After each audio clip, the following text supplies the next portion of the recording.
एक जादुई बगीचे की कहानी।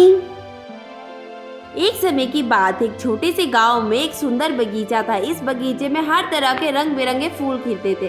गांव के लोग इसे जादुई बगीचा कहते थे, क्योंकि कहा जाता था कि वहां एक परी रहती थी जो लोगों की इच्छा पूरी करती थी। गांव की एक लड़की जिसका नाम राधा था, उसे इस बगीचे से बहुत प्यार था। वो अक्सर वहां जाकर फूलों से बातें करती और अपने सपनों के बारे में सोचती। राधा की सबसे बड़ी इच्छा थी कि उसके पिता का व्यापार अच्छे से चले। उसके पिता एक साधारण किसान थे और उनकी फसल हर साल बर्बाद हो जाती थी। एक दिन राधा ने तय किया कि वो बगीचे में जाएगी और परी से मदद मांगेगी। उसने सूर्योदय से पहले बगीचे की ओर कदम बढ़ाए। जब वो वहां पहुंची तो उसने देखा कि बगीचे में एक सुनहरी रोशनी फैल रही थी। अचानक एक खूबसूरत परी प्रकट हुई। उसकी आंखें चांदी की तरह चमक रही थी और उसके पंख रंग बिरंगे फूलों की जैसे थे। क्या तुम मेरी इच्छा पूरी करोगी? राधा ने डरते डरते कहा।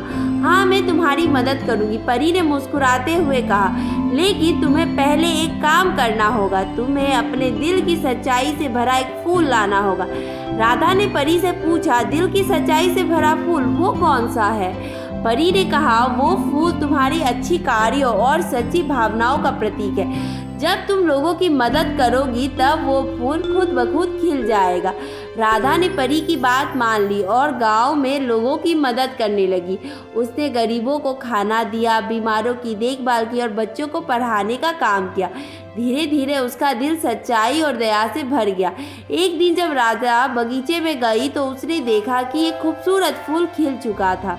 वो फूल सफ़ेद और सुनहरे रंग का था, जैसे कि उसमें जादू था। राधा ने फूल को उठाया और परी के पास गई।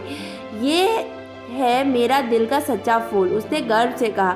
परी ने मुस्कुराते हुए फूल को देखा और कहा, अब मैं तुम्हारी इच्छा पूरी कर सकती हूँ। तुम्हारे पिता का व्यापार अच्छे से चलेगा, लेकिन याद रखो, सच्चाई और मेहनत हमेशा फल देती है। कुछ ही दिन में राधा के पिता की फसल लहराने लगी। उनके व्यापार तेजी से बढ़ने लगे और गांव में खुशहाली लौट आई। राधा ने परी को धन्यवाद दिया और समझ गई कि असली जादू सच्चाई और परिश्रम में छिपा होता है। उस दिन से राधा ने अपने गांव में हमेशा अच्छाई का प्रचार किया और जादुई बगीचा हमेशा उसके दिल के करीब रहा। और इस तरह राधा और उसके पिता खुशी खुशी रहने लगे, हमेशा एक दूसरे की मदद करते थे।